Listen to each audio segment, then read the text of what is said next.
Magawa ng sariling investigasyon ang Commission on Human Rights dahil sa pagkadamay umano ng ilang sibilyan sa engkwentro ng militar at New People's Army sa Toboso, Negros Occidental noong April 19. Bukas naman daw ang Armed Forces of the Philippines sa investigasyon, pero git nila hindi massacre ang nangyari.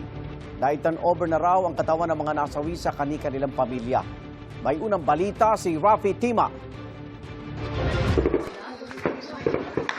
Maririnig sa videong ito ang matinding putukan na ayon sa Philippine Army ay engkwentro sa pagitan ng mga tropa ng Philippine Army at elemento ng New People's Army sa Barangay Salamanca, bayan ng Tobosa sa Negros Occidental noong April 19.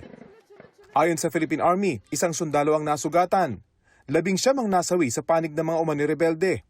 Kabilang ang kanila umunong leader na si alias Jong na may 1 milyong pisong patong sa ulo. Sabi ng Philippine Army, may mga ebidensya silang magpapatunay na armado at nakipagbarilan sa mga sundalo ang mga ito. Nahuli natin dun sa checkpoint. Sila rin ang nagsasabi na sila kasama mismo dun sa encounter, nakatakas lang sila.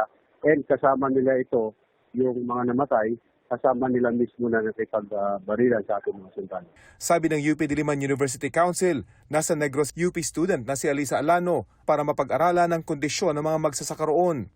Ganyan din ang pakay ni community journalist na si RJ Ledesma ayon sa Kadamay Negros.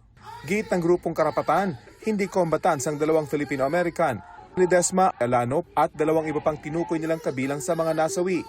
Panawagan ng grupo, magkaroon ng isang independent investigation. May paniniwala po kami batay dun sa aming mga ulat na nakakuha sa Negros na ito ay isang massacre. Bukas daw ang AFP sa naturang investigasyon.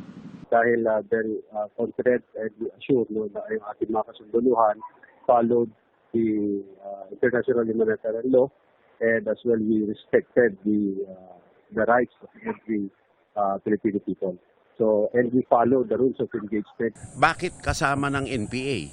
Whether or not na NPA yun, nandun sa enkwentro, you shouldn't be there in the first place. Sabi ni AFP Chief of Staff General Romeo Browner Jr., pinaigting nila ang kanilang operasyon laban sa NPA. Ang Commission on Human Rights nababahala raw sa nangyari. Gumugulong na raw ang sarili nilang investigasyon. Ito ang unang balita. Rafi Tima, GMA News.